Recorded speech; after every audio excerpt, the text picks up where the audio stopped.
a lot of it, a lot of starting a startup and maturing it into a big business is like, it just needs time. And so you just got to stay alive. As long as you can stay alive in business, anything could happen. You could come up with a new product that just slams. We had a guy who did 6 million this past year. The CPAs are always getting higher and higher every year on Facebook, but they're not super high. Like if you are nailing the right person at the right time, the traction was good. I remember it being like 10,000 a month, 20,000 a month, 30,000 a month. And then I started to ask around for investment and we got $1.3 million. And then even at the beginning, even after we raised that $1 million, we basically burned that million in the first year trying to figure things out, like scaling it. And we had to I think we had maybe 50K left in the bank account and we had to basically shut everything down. And dude, failed so many times, hundreds of times, like thought it was never going to work probably 100 times, but just like kept going anyway. I would rather die than not see this through all the way. So I'm actually excited for like the future of print on demand and just on demand production in general, because I think it's going to continue to and get better, and it won't just be like printing, it'll be like all sorts of products on demand soon. If someone's thinking about getting started and they haven't taken action yet, but what would you say to them? You want to have like an early success, right? So it's best to sort of start.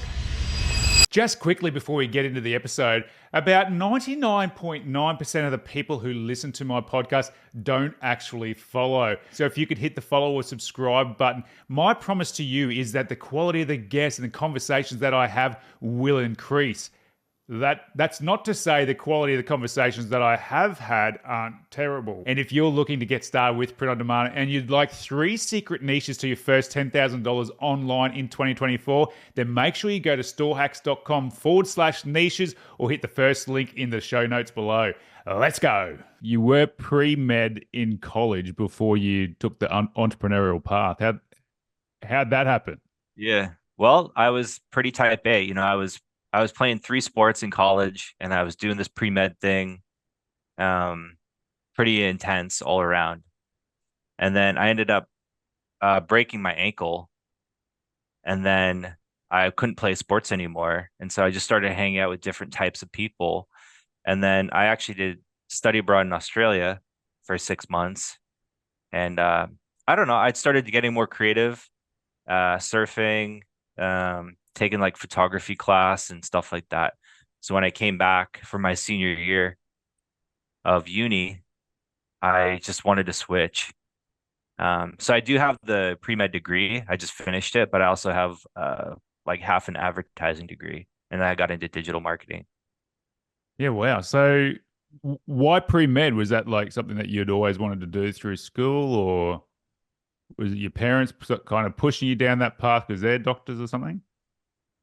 No, I just thought the body was cool, like especially on the exercise side of things.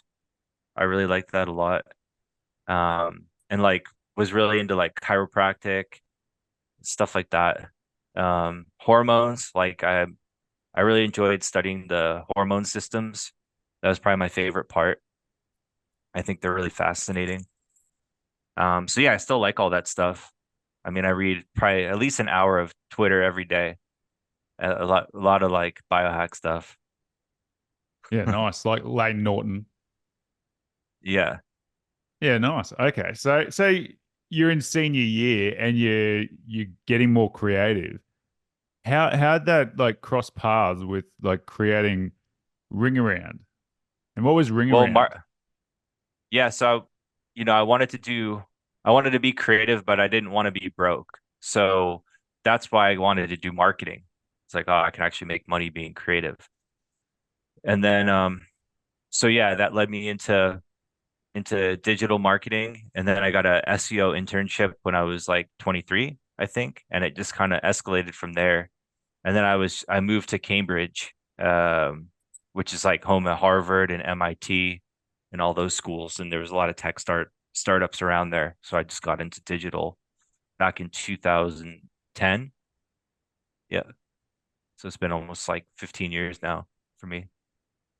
Yeah, okay. So you're doing digital.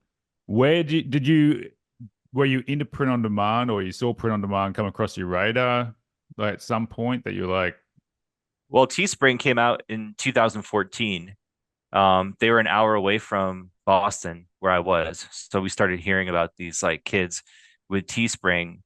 And back then, you know this, like you just make a page and like you post your shirt and like everyone sees it for free. You didn't even need to spend money on ads. That was like that was the most fun times ever. And then like we started doing some jewelry with originally called Ring Around, which is now Shine On, and we had a lot of fun posting like biker jewelry to biker pages and like those cycling and all those niches. That was good fun. Yeah, Yeah. where was the aha moment for you? Like you need to go from selling shirts to jewelry. Well, I know that these merchants wanted to diversify, right? Like first it was the shirt, then it was the hoodie, then leggings obviously were huge. I know you were like doing legging stuff too. And then I just wanted to stay in my expertise, which was at the time jewelry production stuff, And like jewelry, even today, 7, 8 years later, jewelry is still our number one category. We just do different types of jewelry and gifts, all sorts of like smaller gifts. That's still our wheelhouse at Shine On. Yeah, so there seems to be a gap. Like you were doing your SEO. Yeah. Where the jewelry side of things like come onto your radar? Like that Uh, was your focus once you wanted yeah. to upgrade from Teespring. So yeah, after college, I had an SEO internship and then I became the first employee at custommade.com, which was like a high-end Etsy basically. And we had like I was in charge of recruiting all the jewelers. So we had 10,000 custom jewelers and we had I think 50,000 total like artisans on the website showing their custom jewelry and custom furniture and woodwork and all sorts of kind of Etsy stuff. And then yeah, jewelry became like the number one selling category on custommade.com. And today it's all jewelry. And so, I was sort of setting up the supply chains for jewelry production for us because we decided to actually move away from using like artisans because they just couldn't, they were too slow, they couldn't make sales. They did really great work, but um the model wasn't great. So we wanted to vertically integrate and produce everything. This was like in 2014 at Custom Made.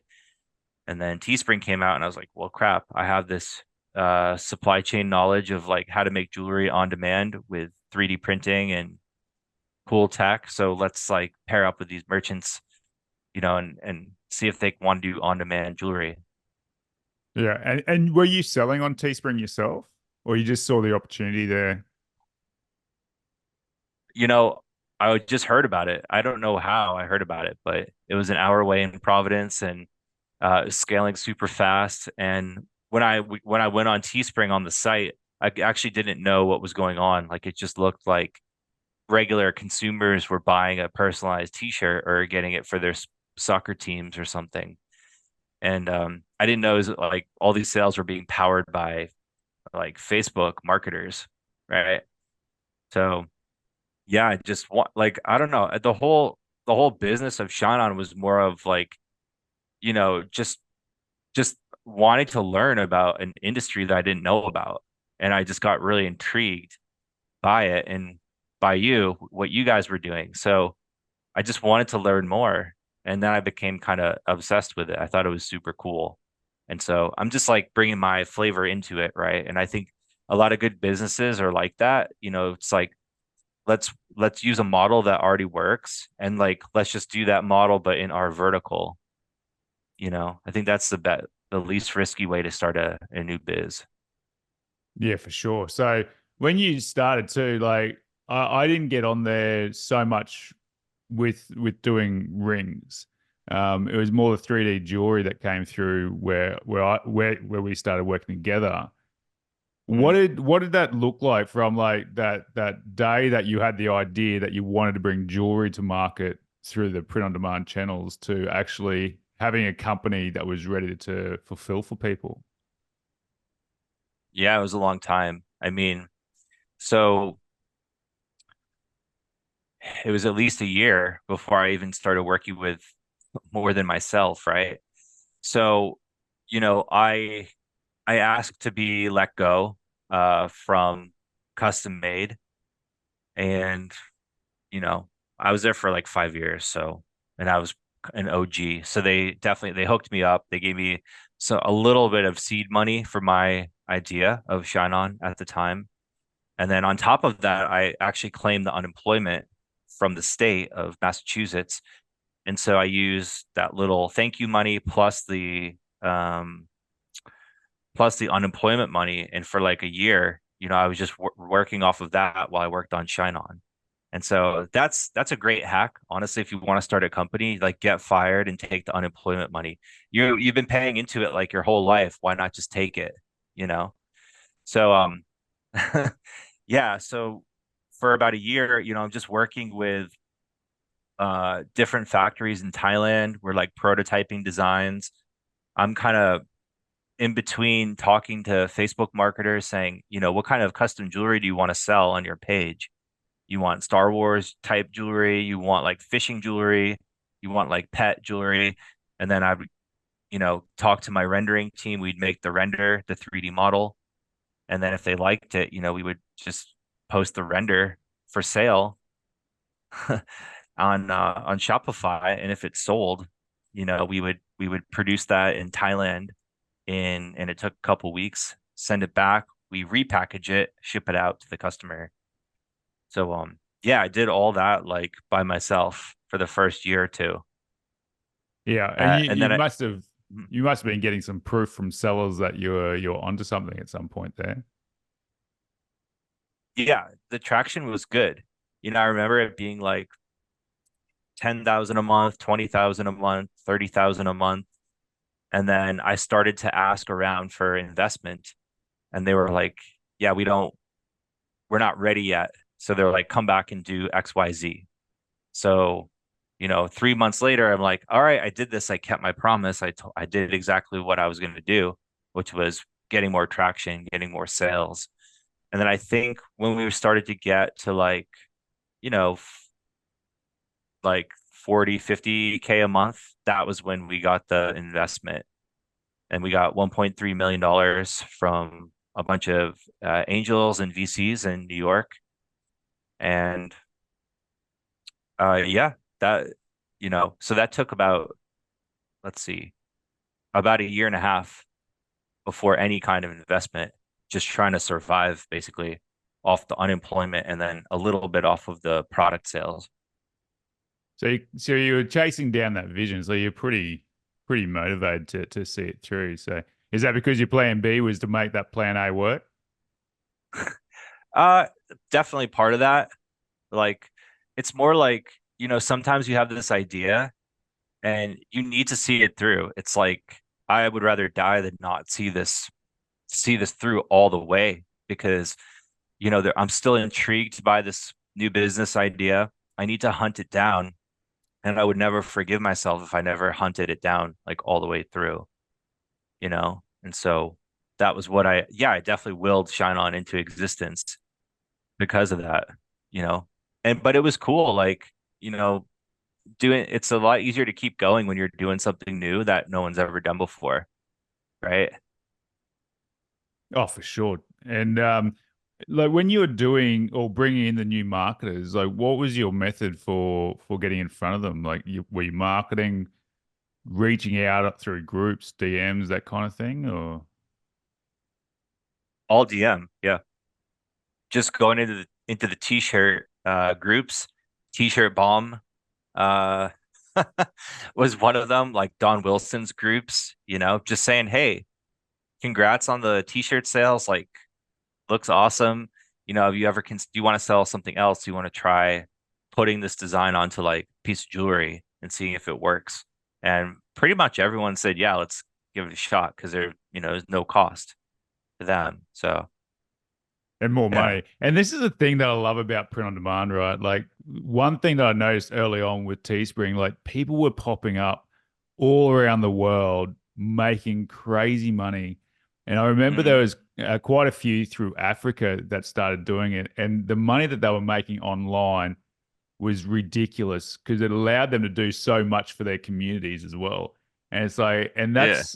that's the unintended benefit, I think, from what you've created as well, is that you've created this way for people to get into selling online for this ridiculously cost of like as close to zero, particularly in the last few years, as you could ever Yeah. get in order to start a new business that can potentially scale to something serious. Let's talk about like print on demand. You just triggered something in me, like how awesome it is for entrepreneurs, like to be able to start a business with zero risk. So I think the ultimate zero risk is like being an affiliate. You're just like running traffic, but not a lot of people, not everyone's into that. You don't have like a brand, you're just running traffic. But for people that like want to start their own company and their own website and their own brand, like yeah, print on demand is so cool. And there's more and more products every, month that are being launched that are completely new. But also it's really just like a supply chain efficiency that's happening. So, anything like made on demand, not just printed.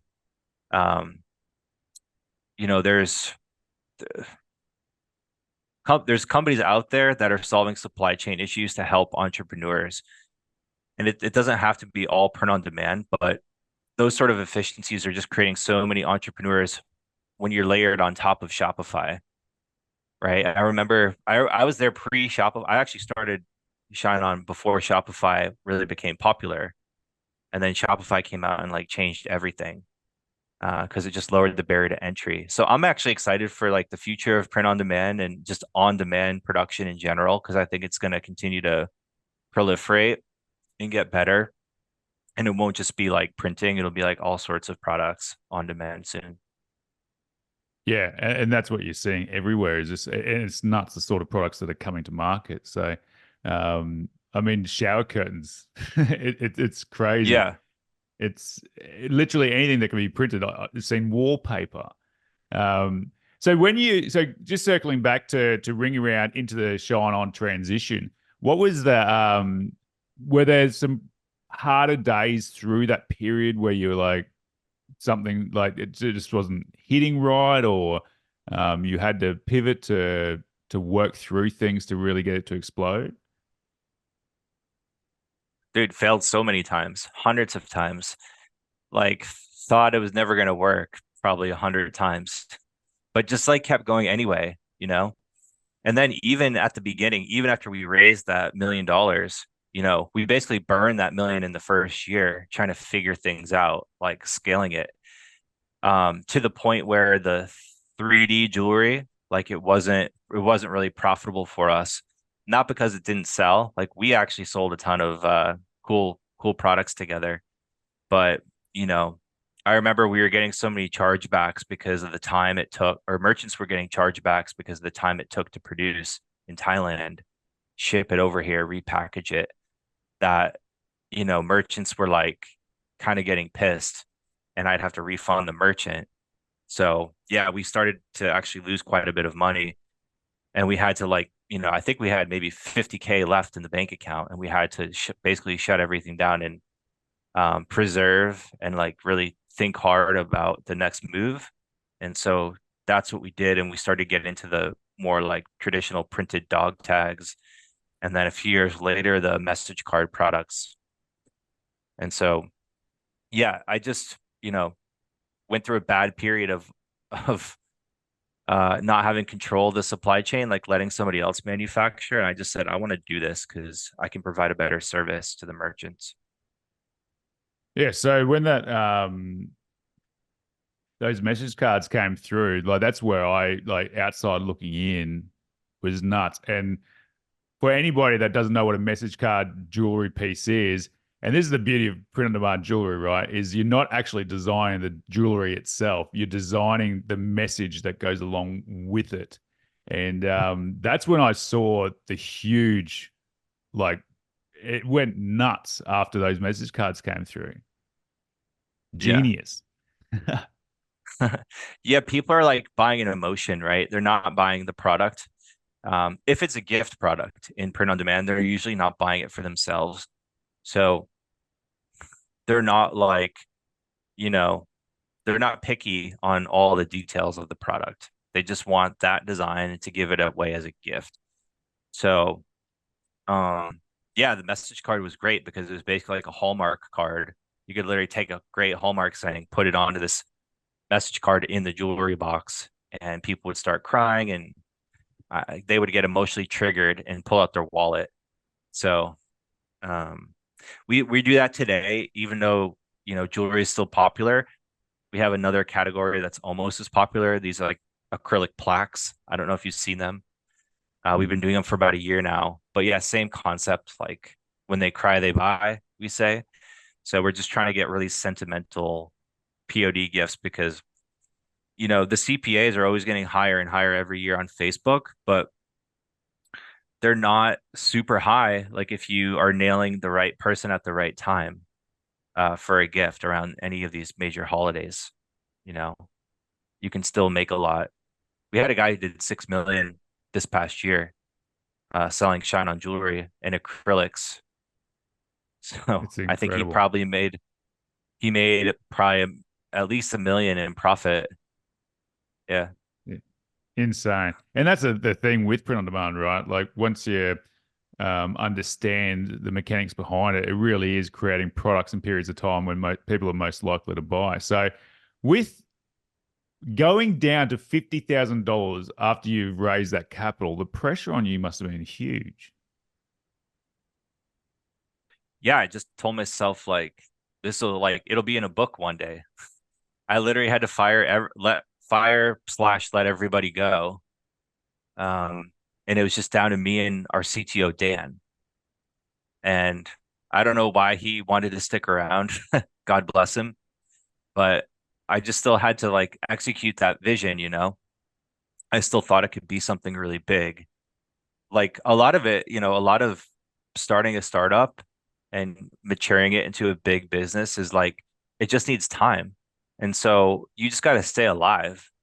As long as you can stay alive in business, anything could happen. You come up with a new product that just slams. You get some finance, you pitch an investor to give you some financing, and that gives you years of runway. So even for us, like, it's business is not always rosy. Like it's hard all the time. As you scale, actually, you have more inventory demands, and the decisions you're making are even larger. You're making like $1 million purchasing decisions and stuff. And so it like doesn't get easier. It probably gets harder as you scale. And so, we make mistakes sometimes too. And it's like it'll be fine. Just got to stay in the game. Keep like just stay in the game, get financing, buy time. Um, we always think you know, we always have like 20 new mind-blowing projects that we feel like we need to execute. There's no shortage of ideas. And so we just keep staying alive and keep putting stuff out there. So how'd you manage that stress? Like even with these mind-blowing ideas, like when you're down to 50K, like what's keeping you going? Like what are you doing to manage like Well, I didn't have a girlfriend or a wife or kids, so that definitely helps because I can just go into a hole, right? Um, so I went into this hole out in New Jersey, not near the city, like out in the hills of New Jersey, at least an hour away from New York. And so just chipping away, looking at the books, like I had to take over accounting because I had to let go of our accountant. So it was kind of nice. I actually had no pressure because you say there's pressure to turn it around, but I didn't feel pressure because everyone already left anyway. Like all the investors were like, peace out. Uh, peace out as in like they're still owners, but they're not like talking to you anymore. And so nobody was talking to me. And so I was like, sweet, I'm just gonna go back to work. So I didn't really feel pressure, to be honest with you. I just felt like I needed to keep learning, you know. and where was the turning point there? So you'd been doing that 50 grand in the hole. Where was the turnaround? Like where'd you start seeing that traction come back? We took that 50 grand, we spent 20 of it on our first printer. And that's when we started doing the dog tags, printed dog tags. Um, and we launched the Shopify app in 2017. The first 2 years, like 15 to 17, were, um, we kind of had our own platform on shineon.com, and you had your own URL as a merchant on Shineon. And so that technology was becoming a little bit outdated as Shopify rose. And so, yeah, when we launched the app in 17, like, um, we were we were pretty impressed. We were like, there might be something here. We're getting a few hundred orders per day. And at that point, I saw enough light. Uh, I saw an opportunity where I could actually personally I could get some more financing, basically bank loans. I could personally guarantee these, which I don't know, I'm crazy. Like, I'm okay with that. And I just did it because I still believed in it. And that allowed us to buy our first inventory for Christmas 2017.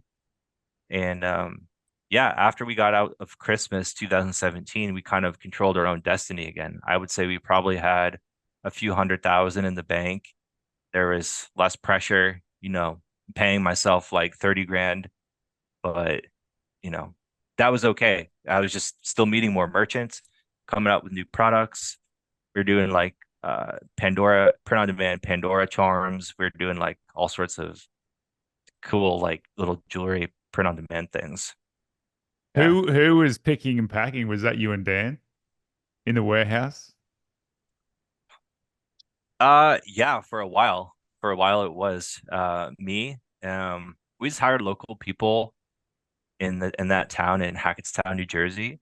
And it was actually nice. We had a nice family vibe there. It was a small town, maybe 20,000 people. Everyone knew each other. So we had a lot of really great people helping us out then. And they weren't demanding exorbitant um salaries like you'd find in New York. What was So yeah, that was the nice. craziest thing that you saw, like coming through, like the different products that people are creating? Because you got all sorts, right? So some of the stuff you would see in there would just be ridiculous. Some would be amazing. But what's the craziest thing that you think you've seen that a merchant's actually been able to sell, like back then? Uh, Design wise, Just like, I mean, message and whatnot. And I'm not going to my stuff because it's always innuendos sort of based. I know your stuff.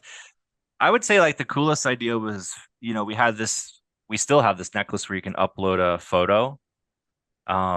So people were uploading like a baby sonogram onto the necklace, and I thought that was probably the coolest angle I've seen out of any product, and that sells really well around Mother's Day. Yeah, Which is coming up too, by the way. Um, yeah. so what do you think the secret, like that number one secret was through that period that just kept you going? Uh, you know,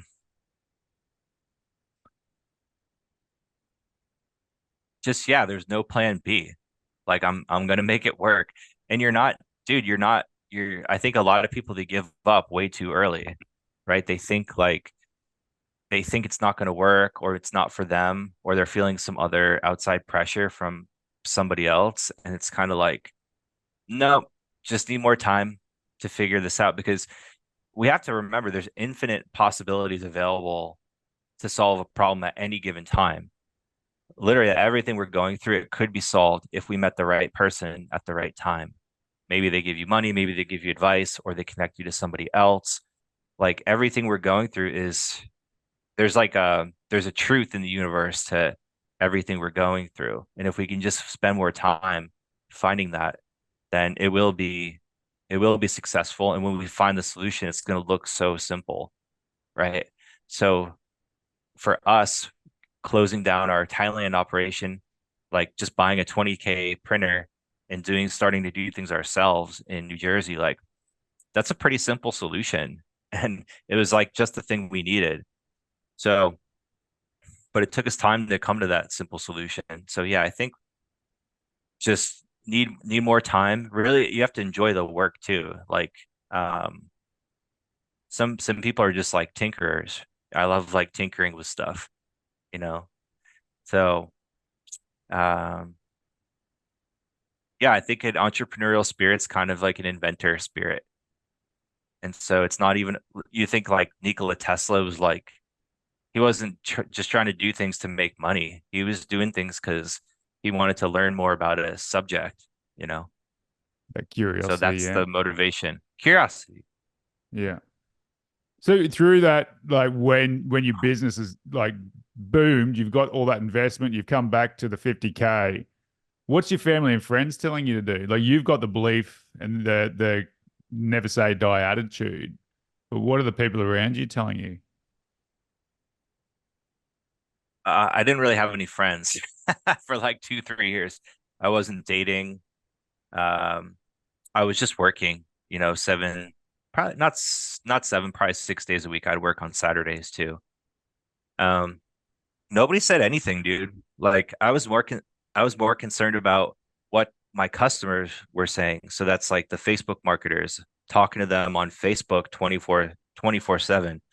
And we had a lot of guys in Vietnam selling too. So when I'm going to bed, they're waking up, I'm talking to them all the time. And um yeah, dude, nobody ever said anything negative. It's just, keep going, keep trying to push out new products and get, gather attention that way through pushing out new products.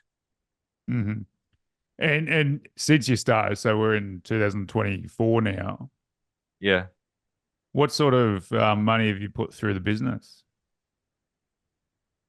So the retail sales are about 300 million um from all the Which is merchant insane, sales. right? Like that's absolutely insane. Yeah, it's a lot. It's definitely much bigger than I ever thought it could be. I think we're doing about 70 million a year in merchant sales. Our wholesale is, like anywhere from 35 to 40% of that. So, Incredible. yeah. So now like, we still have financing demands, and so we don't take investors' money because we've been profitable for what, like 5 years in a row. We just do really great long-term debt with banks. So, we're doing 10-year term loans with the Small Business Association here in the US. So those longer loans are super helpful because it's almost like you get a equity investment, but you're not taking on investors like additional ownership, and it doesn't bother your cash flow because it's paid back over 10 years. So if you're profitable, I mean, I think debt is great. Honestly, debt doesn't scare me. We have millions of dollars in debt right now, but that doesn't scare me because we have a lot of enterprise value in the company, right? Like I don't know what the company's worth. We have our figures, but like I know it's worth way more than what the debt is. So, Mhm. if anything ever happened, like it's not a big deal. We'll do some sort of deal. We'll figure it out. So that should not be scary. Like I think some of the greatest business people alive, build businesses completely through debt. You just have to kind of know what kind of debt is good for you and what's not good for you. Yeah. So from working on it yourself to where you are now, how many people you got working for you?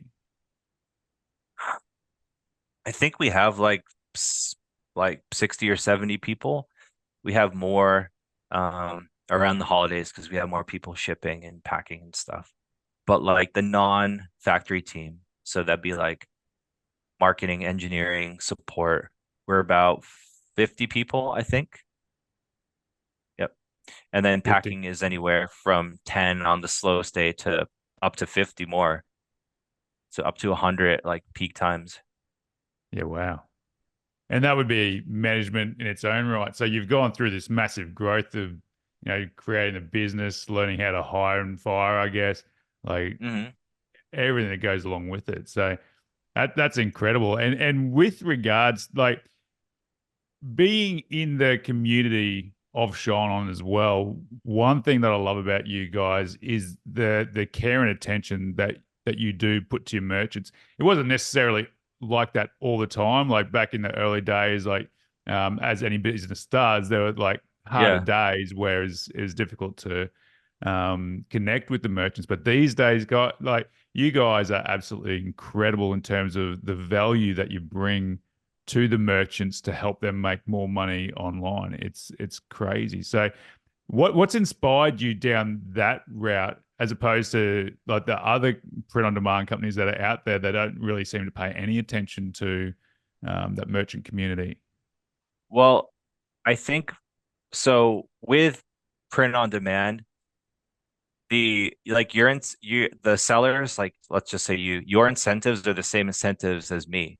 Like you sell more units, you make more money, and then we also make money. We make money at the exact same time, right? You're collecting the retail, we're collecting the wholesale from you, we're charging your credit card, same time you collect from the buyer. So like because our incentives are the same, like we're basically in the fire with the our customers, the merchants, like all day long. So I don't know if it's like, of course we care and we like having fun, but our incentives are aligned, so that allows the customer experience to be really great and make it feel like our people are like also, it almost feels like our employees are sellers and our sellers are like employees. It's kind of feels the same, which is cool. If you compare that to another business, like if I just dropped off, 5,000 pieces of printed jewelry to your at your garage, and then it was like, and you paid me, it'd be like, okay, thanks, good luck, because like I've already got my money, and so there's no incentive to keep like talking to you. Of course, there's the reorder, but you know what I mean? So it's more of a real time alignment of business incentive that allows us to engage more. It's just the nature of the business. Yeah, but I mean, like the what you guys do, like you're forever like testing. You take out the sales page in terms of what customers see when they come to that merchant store as well, to ensure that they are making maximum profit on each order. And the beauty of print on demand jewelry and being that it's message cards and sentiment based products is it makes people feel amazing. So this is where you can get a little bit woo woo with it all, where you really are putting out good energy into the world as well. And I Mm. think that that's completely evident with Shine On. And it sounds like I'm trying to blow smoke up your backside, but this is why I've been with you so long, is the fact that the whole energy that surrounds the company is so, it's not organic but authentic, I guess. Like the messages that are being put out there, it's helping someone express their feelings in a way that they haven't been able to say themselves. And then Mm. you're helping sellers achieve more of that just through that whole ecosystem. So I think what you guys are doing is absolutely incredible. And like I continue to work with Shine On because of that very reason, like that value of, well, the energy sharing, I guess, the positive energy sharing. So where do you see the company going from here? Like in terms of like you had that clear goal when you first started. What are you working on, and where do you see it going? Where do you want to see it going? Well, there's really only like two super well-known uh, print-on-demand companies. There's Printful and Printify, right? And you know, they both raised hundreds of millions of dollars in venture capital. And Printify is worth over 1 billion, and I think Printify is worth, 300-400 million. And so there's really only headspace for these two, but like, we're also up there in the Shopify app rankings on any given day. We're either number two, three, or number four in different print on demand categories. So we get thousands of free installs every month. So we're looking at that and we're like, hey, why can't we be $1 billion company? What can we do with our experience, our unique experience in this category Um, what can we do so we can be up there, with the big dogs, except be the little boot. We're like the little engine that could. We did this whole thing bootstrapped, like taking Hail Marys, like praying to Jesus, making it work. And, now that we're here, we're not afraid to just go for it. So we've already started launching all sorts of traditional print on demand products. Um, by the time that people are watching this, I think we'll have launched jean jackets, like denim jackets, print on demand, which are pretty Yeah, wow. cool. We have we're gonna be launching like super cool stuff like silk pajamas, print on demand, um, tons of stuff. And then we're still, prototyping more in the jewelry and gifting space too. So I think that's the thing. Any merchant, they'll always try the next new product, right? And so for us, it's doing that. There has been a bit of commoditization, right? Because there's so many platforms now. It is a little bit of a race to the bottom on pricing. Also because CPAs are higher for merchants, so they need more margin. And so we were able to actually drop prices quite a bit in the last 6 months. Like we used to sell for 14, our core like message card jewelry product. Now it's $9.77 US. Um, and we have our SaaS subscription. So to get that low price, it's 87 bucks a month. But yeah, you only have to sell, I think, 1.5 units or like even 1 unit per day to like make up for it. So yeah, it really helps everybody. We get the SaaS revenue, which is great. It's good for enterprise value. You guys get like the absolute cheapest prices where we're barely making anything on the product, but that's okay because we have the SaaS. Mm. So it's just like a win-win. And then yeah, you can reach more people and get more orders if you have more margin to play with too. So anyway, all goes to say like yeah, we do want to be the biggest. We want to have the best prices and we want to have them, the same or more products than those other two guys. Yeah. And look, I'm forever reviewing the industry where it's at, where it's going. In 2022, it was a $6 billion industry. By 2032, they expect it to be a $64 billion industry. So there's some Mm. huge growth ahead, and you guys are certainly uniquely situated to be able to capitalize and become the big dog in the industry for sure. Particularly when you come back to that merchant community and the fact that you care so much about the people who are using your platform. I think that is absolutely incredible. So in terms of your family now, like what's your setup? You're rolling solo because you didn't have friends, you didn't have a partner at the time when you first got started. What's life like Yeah. with for you now? I moved to Florida during COVID. Um, like my life's totally different. I didn't have any friends in New Jersey and it was all about staying alive. You know, a lot of it was like kind of fear-based stuff. Like I got to work 24/7 to stay alive. Now I don't have those feelings. So I feel much better living in Florida. I'm married now to my Brazilian wife, Bruna, and no kids. We have a couple cats. Um, but it's just we have a lot of people that live in the area who we see a lot, employees, and there's a lot of entrepreneurs here. So yeah, life is great. Yeah, nice. So you're married and got cats. That's a full-time job.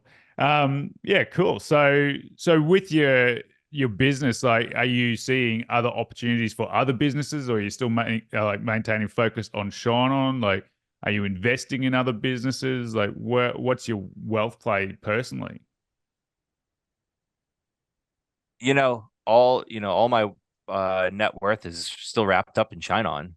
Like, I've very rarely taken any profit from the business the entire time. Like I still pay myself a salary. It's a pretty good salary, but it's not like I'm not taking millions of dollars from the business. I want to put that back into growth. So yeah, I think the goal is like we will, continue to innovate. We'll keep growing. And then when we're comfortable, I think we might get a phone call from somebody and maybe they want to partner up with us. And so yeah, I'm just a high risk, high reward guy, long term. Like, nope, just want to build an enterprise and sell the big thing and only have to do that once, you know.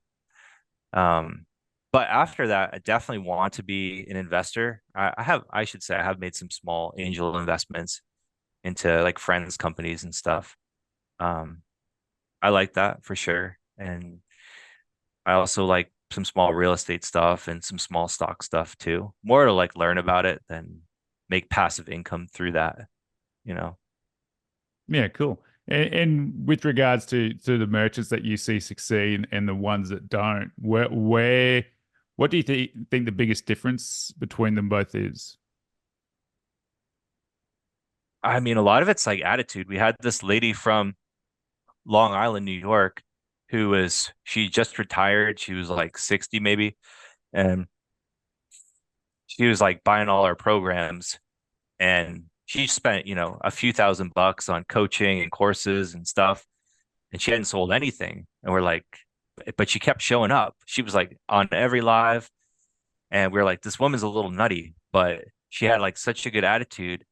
And, now she's doing like, I don't know, at least 50 to $100,000 months every month selling our product. And so we see all sorts of people, like every age, we see every race, we see everything. Like literally none of that matters. It's just showing up and trying to learn as fast as you can. Yeah, nice. And I guess you have a lot of people that come in, install, play around, probably have one or two sales and then disappear. What do you think Mm, that happens? Like, what makes them go? Because obviously they've created a product that's sold. So if you can sell one, you can sell two. You can sell two. You can certainly sell 10. So, like you said, yeah. it's like a matter of commitment and sticking with it. But what do you think? What is that key difference? Like, do you think there is a number one trait that the successful share that the unsuccessful don't have? Yeah. I mean, our whole business is media buying, right? Because after it's just designs and media buying. You're not buying inventory. You're not setting up complex, corporate structures and like all this stuff. It's pretty straightforward. So, I mean, once you have the store set up and you have your designs, you're basically just coming up with ideas, designs, using the spy tools, seeing what other people are doing. And then, you know, it's really make or break on the media buying. It's really hard to outsource media buying and like one, you don't even know what you're getting because you've never done it yourself. But two, there's just less accountability when you hire somebody as opposed to doing it yourself. So, yeah, I mean, the best people they're on the platforms every day. They're on in the Facebook campaign manager, learning TikTok algorithms, learning TikTok shops. Like TikTok shops is so cool. I love where they're going with that. I think it's going to continue to crush. We're seeing good results. We're working on a TikTok integration with shops as well. So yeah, it's literally just like being a nerd, nerding out on the media buying pretty much. And of course, like dialing in your upsells too. I think that those days are gone where you could just do straight to product page sale with one or two variants and versus having like all these post purchase offers and order bumps and stuff like that. Hmm. And what do you think the biggest mistake is that people make? People just like media buying is hard. It's like you're getting a college degree in mathematics. Like it's really difficult, right? So just some you can't like have a good print on demand business without being this sort of like nerd for running media buying. You can't just have a cool idea for a brand or a shirt or like funny designs and just expect them to sell. They won't. They really won't, you know. The gone are the days of just posting on Cafe Press or Zazzle or Google image search. Like there's too many people in designers in India, in Bangladesh, and like all these places that they'll design for free and they'll just post, and then now there's AI. So people can post thousands of designs every single day. And so it's just so diluted. The only way to win is through paid. And so if you don't learn paid and really get that dialed in, you're not going to win in print on demand. Interesting. So, if someone's thinking about getting started and they haven't taken action yet, but what would you say to them to encourage them to get in there and get going? Well, um, I would say, you want to have like an early success, right? So it's best to sort of start maybe 3 months before a major event. At least with our products, we do a lot of gifts, obviously. But I do think our product is the easiest to sell in print on demand because it's just easier to get conversions around holiday sales periods. So, for example, if you're selling jewelry during Mother's Day, you'll probably have success. Um, you'll sell something, right? And you're going to learn from that, as opposed to trying to sell print on demand tank tops like in the summer. It's just, or t-shirts are year round. So it's less acute. So pick an acute holiday like a Mother's Day or Christmas, or a lot of people are selling Valentine's Day right now.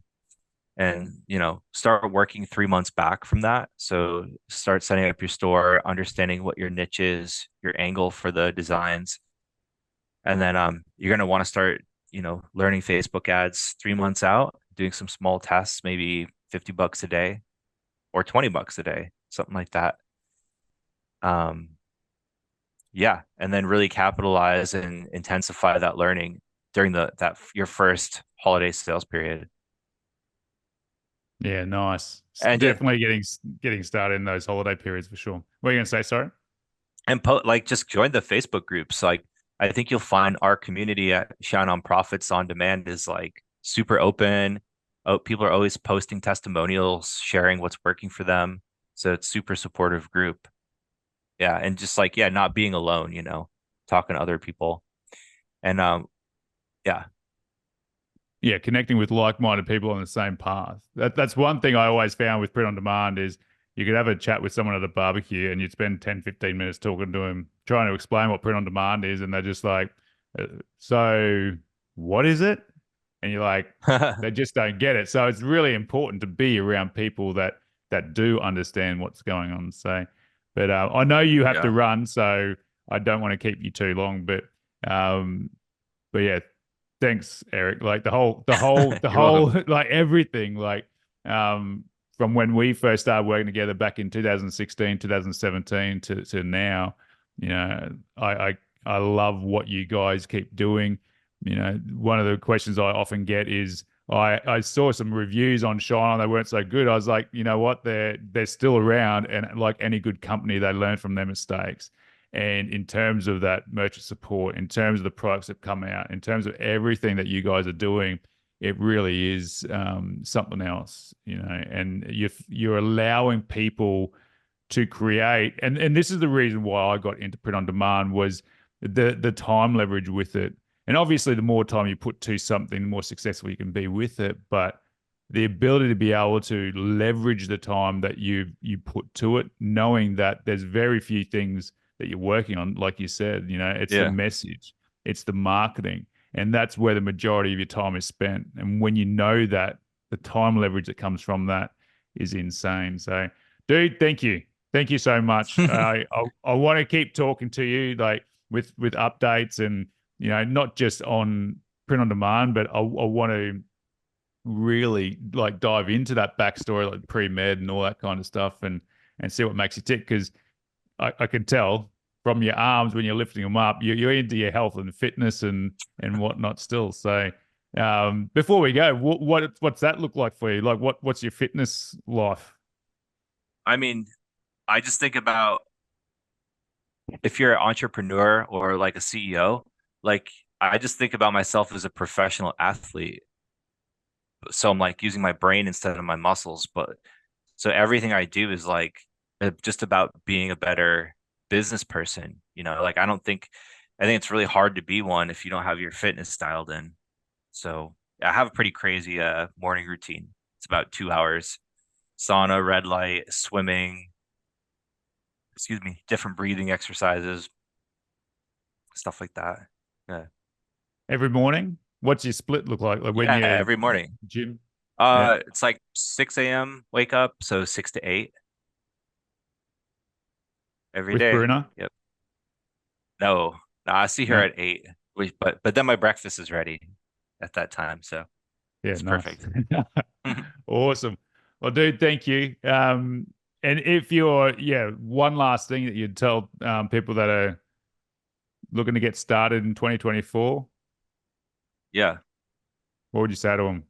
Um, I would say I'm biased, but I think we have the best products, like super high margin.